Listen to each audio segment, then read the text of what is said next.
Welcome, welcome. Today we are having a bit of a wander around Withernsea, which is on the east coast of England. No particular purpose to today's video. I was just having a wander around and taking some video as I did it and just having a look at some of the things that I could see. So I had quite a long walk along this beach and I'm only showing you some little bits of it because it's very repetitive. But I did love the sound of my shoes on the pebble parts of the beach. Nice stone there. I didn't take it home with me. And I'm not showing you this in the video, but I did get a little kid running up to me to tell me about what he called a dead whale. I'll tell you more about the whale in a second. You have to be a bit careful along beaches like this when the tide's coming in,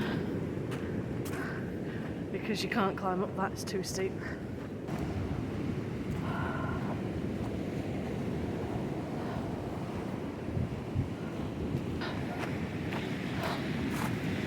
Looks like this is a time-honoured tradition.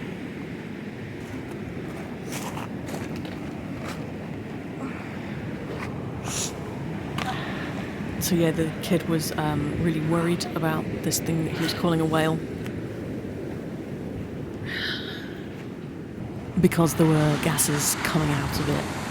And I think he'd googled it and he'd seen that whales can explode. And because there was gas coming out of it, he was confusing that with the kind of gas that we heat our homes with. So he thought it was dangerous and might explode with flames. Anyway, when I went past it, it turned out to be, it looked a lot smaller than I would expect a whale to be. So I think it might have been, I don't know, a shark or a dolphin or, I don't know, something like that.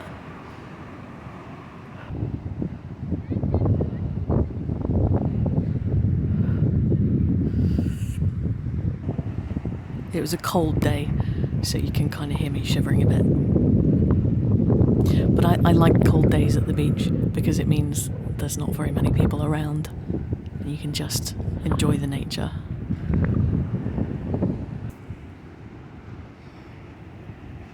If you're wondering about the colour of the sea, why it's brown like that, some people say that it's because of sewage, and maybe there is some sewage in there, but the real reason is because it's very shallow.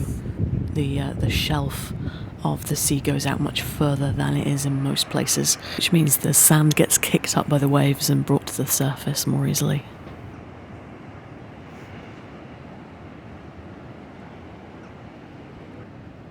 Now we are back to where we started, and that's the lifeboat station just there. Some people were looking at me strangely as I was filming this, pointing my phone towards the sea. There's some little birdies down there, having a bath in the sand. You're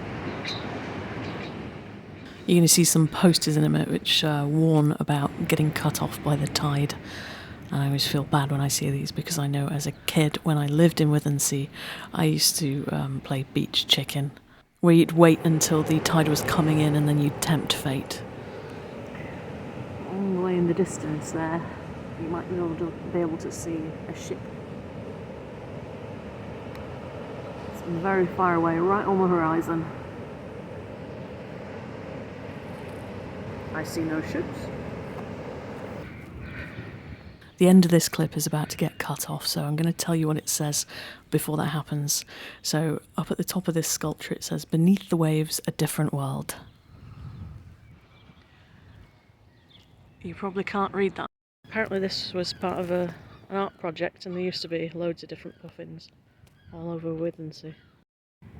The artist there is Rebecca Morledge.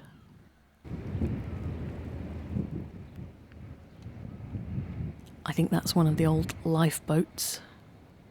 And then we've got another sculpture here, the crab. Emma Stothard is the artist for that one.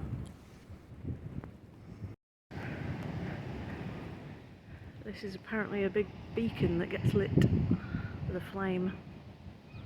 Or at least it used to. And then this here is a model of what used to be here. There used to be a pier at Withernsea. And it looked like this. And then these will tell you the history. Just pause them if you want to read those.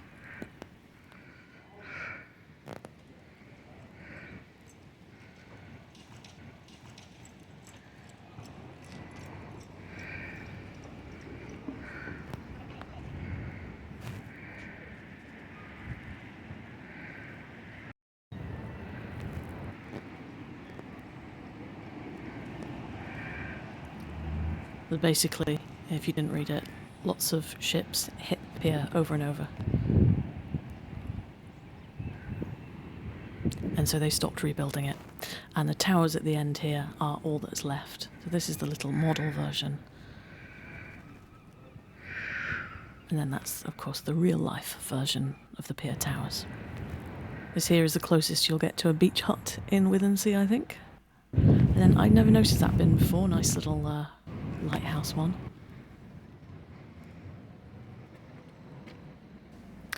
Bit of history here about the local towns and villages and about the valley gardens, which I'm about to try and show you.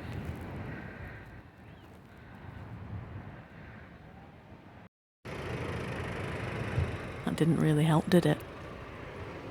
And then these are quite interesting because it shows you some of the older spellings of these towns and villages, like Paterington instead of Patrington.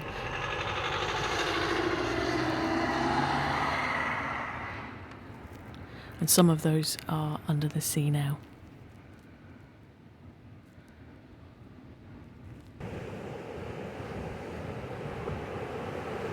So that was our little aimless ramble around Withernsea. I hope you enjoyed it. If you like this kind of thing, let me know and I'll make more of it.